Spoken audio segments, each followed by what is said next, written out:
Hi hello friends, welcome to Rani's official. இன்னைக்கு நம்ம என்ன பார்க்க போறோம்னா பூண்டும் வெந்தயமும் வச்சு ஒரு காரக்குழம்பு பண்ண போறோம். அதுக்கு தேவையான பொருட்கள் நான் இங்க எடுத்து வச்சிருக்கேன். வாங்க என்னென்னு பார்க்கலாம். சாம்பார் வெங்காயம் கட் பண்ணி எடுத்து வச்சிருக்கேன். தக்காளி ஒரு 2 தக்காளி, கொஞ்சமா பூண்டு உரிச்சு வச்சிருக்கேன். 2 பச்சை மிளகாய், புளி உங்க தேவைக்கு வச்சுக்கோங்க. நான் லெமன் சைஸ் அளவுல ஊற வச்சிருக்கேன். உங்களுக்கு புளிப்பு எவ்வளவு தேவையோ அவ்வளவு நீங்க ஆட் பண்ணிக்கோங்க. அது போக வெந்தயமும் கொஞ்சம் மிளகும் எடுத்துக்கோங்க. இப்ப ஸ்டவ் ஆன் பண்ணி கடாய் வச்சிருக்கேன்.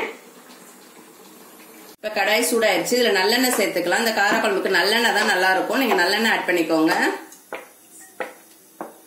சூடாகட்டும் எண்ணெய். கடாயில எண்ணெய் சூடாயிருச்சு. அதுல நான் மிளகும் வெந்தயமும் ஆட் பண்ணிட்டேன். இது நல்லா பொரிஞ்சு வரட்டும். வெந்தயம் மிளகு பொரிஞ்சிருச்சு. இப்ப நம்ம சாம்பார் வெங்காயம் ஆட் பண்ணிக்கலாம். இதுல சாம்பார் வெங்காயமும் பச்சை மிளகாயும் ஒரு போல ஆட் பண்ணிடலாம். இது ரெண்டும் நல்லா வதங்கி வரட்டும். வெங்காயம் இந்த ஸ்டேஜ்ல நம்ம பூண்டு ஆட் பண்ணிடலாம். ஆட் பண்ணி நல்லா கலந்து வதக்கி விட்டுடலாம்.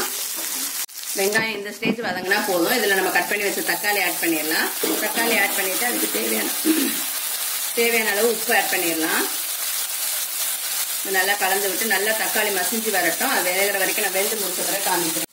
வெங்காயம் தக்காளி வதங்கிட்டு இருக்கு. இதுல நம்ம கருவேப்பிலை ஆட் பண்ணிக்கலாம். கொஞ்சம் மஞ்சத்தூள் கொஞ்சம் ஆட் பண்ணிக்கலாம். நல்லா வதங்கி வரும். அப்பதான் அவ்வளவுதான். வெங்காயம் தக்காளி நல்லா வதங்கிடுச்சு. இப்ப நம்ம ரெடி பண்ணி வச்ச புளிக்கரைசலை இதுல ஆட் பண்ணிக்கலாம். உங்க தேவைக்கு ஆட் பண்ணிக்கோங்க. புளிப்பு பார்த்து நான் ஆட் பண்ணிட்டு காமிக்கிறேன். புளிக்கரைசலை ஆட் பண்ணியாச்சு. இப்ப நம்ம தேவைக்கு காரத்துக்கு ஏற்ப குழம்பு மிளகாத்தூள் ஆட் பண்ணிக்கலாம். இது வீட்டு குழம்பு மிளகாத்தூள் தான். உங்களுக்கு எவ்வளவு தேவையோ நீங்க ஆட் பண்ணிக்கோங்க. நான் என் காரத்துக்கு ஏற்ப நான் ஆட் பண்ணியிருக்கேன். அவ்வளவுதான். கலந்து விட்டு நம்மளுக்கு தண்ணி எவ்வளவு தேவையோ தண்ணி உப்பு எல்லாம் செக் பண்ணி இப்பயே ஆட் பண்ணிக்கலாம். அவ்வளவுதான். குழம்பு நல்லா கொதிச்சு வந்துருச்சு. இந்த ஸ்டேஜ்ல நம்ம அரைச்சு வச்ச தேங்காய் ஆட் பண்ணிக்கலாம். இதுல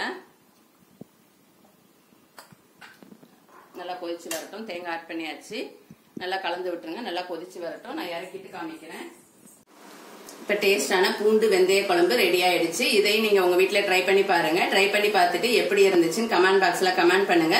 இந்த வீடியோ உங்களுக்கு பிடிச்சிருந்துச்சுன்னா லைக் பண்ணுங்க, ஷேர் பண்ணுங்க, கமெண்ட் பண்ணுங்க. மறக்காம ராணிஸ் அஃபீஷியலை சப்ஸ்கிரைப் பண்ணுங்க. அப்படியே பக்கத்துல பெல் ஐக்கான கிளிக் பண்ணுங்க. அப்பதான் நான் வீடியோ போட்டோன்னே உங்களுக்கு நோட்டிபிகேஷன் வரும். நாளைக்கு வேறொரு வீடியோல நான் உங்களை சந்திக்கிறேன். அது வரைக்கும் உங்கள் ராணிஸ் அஃபீஷியல்.